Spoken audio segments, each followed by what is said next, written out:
Tonight on Nature, we'll be looking at many wild animals native to their Cabelas. And luckily, we will also be hosted by Ramzi. Let's see what he's looking at right now. Hello, look right here. Found a real treat for you. We have the wild quails right here. Now this is their natural habitat. You don't want to disturb them. They've seen me, so they've kind of held still until they know I'm gone. Then they're gonna move again. Just tricky little buggers. But and look at how they blend into the natural environment. You don't even see them. You see, there's one right over there. You gotta look real close. And the bobcat doesn't even seem to notice it. He's hunting them. But he's also seemed to have taken the same strategy of freezing. Just freezing. Well, they get very frightened. They get very frightened around people. Right. And so they just kind of like a possum, you know, and they just kind of lay in the road until you know they think they're dead. Ramzi, what is that behind you? What is? We found the rhinoceros. Let's go take a look. Right, now they're really friendly creatures, these rhinoceroses then. So I'm gonna go up there and maybe pet it a little bit, and they even feed you. You can even feed them a carrot. But we don't have any carrots. But if you do see one, you have a carrot. Let's go. Hello, little rhinoceros. Not mean you no harm. There you go. Oh, we got a little something. Oh, she seems to be a little frightened of me. Yeah. But it's alright. Most of them are a little bit more friendly than this. They're pretty shy too, some of them. And you can see they've got a little horn right there. And the little mean little horns, you don't want to get on the bad side, otherwise they'll get right in you, and it's a nasty little trip to the hospital right there. I'm trying to get a shot of the face. It's very sad. She's quite a shy rhinoceros. She's very sad. This is one of the saddest of all the rhinoceroses I've seen. We're gonna call her D minor. Right, well, let's go see what else we can get in this wild native Cabela.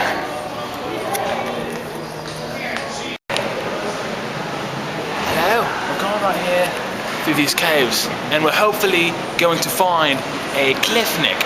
I know what you're thinking, you're like, there's only one type of nick, but there's not. That's a common mistake.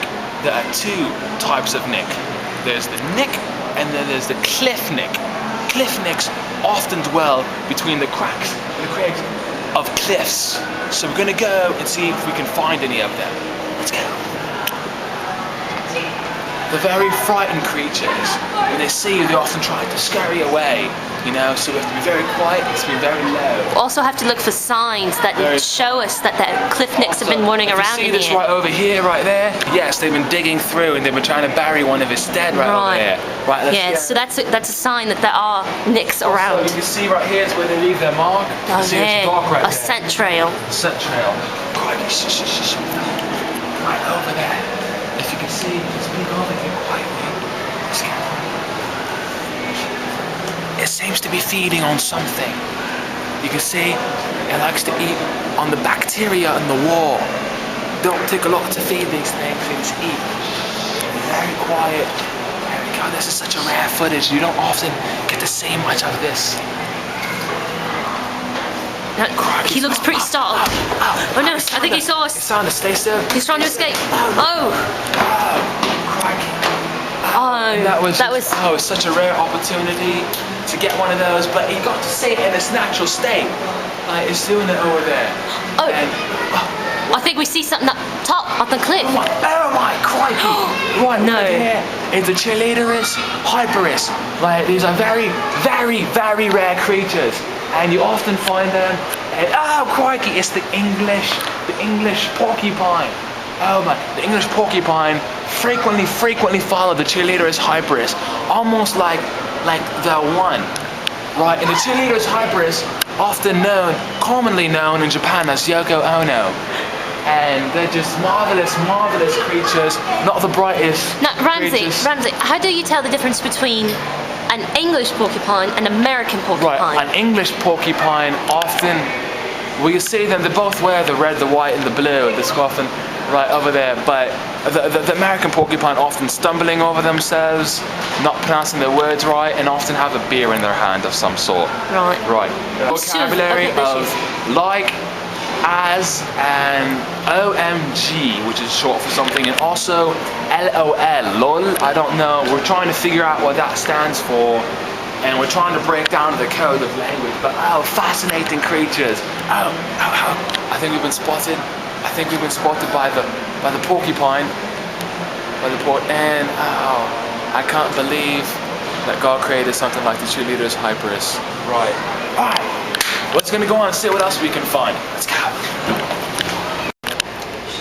Now, this is really interesting. We're crunching on time, but we have time to hopefully find some really interesting stuff right here.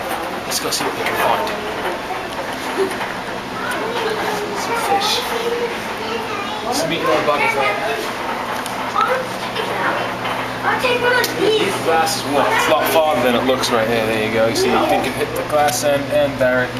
It's an optical illusion to keep the fish inside. We just ran right here. The coral right over there on the other side. We don't want to scut off. They get real territorial and they become vicious and strike back. So let's go see if we can find the coral. They're going very quietly, very quietly. Stay low. In its natural habitat. If you look over there for me, Sam, there you go. We've got its natural habitat. This is one of the rarest species of fish to find. There's only 23 and a half of them left. It's a baby being born. It's just still an egg. It looks like she's hunting actually right now. She's looking. You want to stay away because if you get too close, she might attack us. I'm thinking we're food, we're fish, and not the fish. We're not. Oh, okay, don't go too close to this. She might. Little does she know that these fish are behind glass, and all her attempts at eating are futile. They're not the most intelligent creatures. They don't know. They don't know that the fish. But they are masters of disguise. Masters of disguise, that indeed. The fish won't see it coming, but she won't get it. Well, I'm so glad we got to see a glimpse of the coral. Let's go on and see. Well, it's been a wonderful adventure with you guys, seeing all these animals in the natural habitat of Cabelas. And we just, I hope you got a lot out of it. Hope to see you guys next time, right here on Nature. Tune in next time.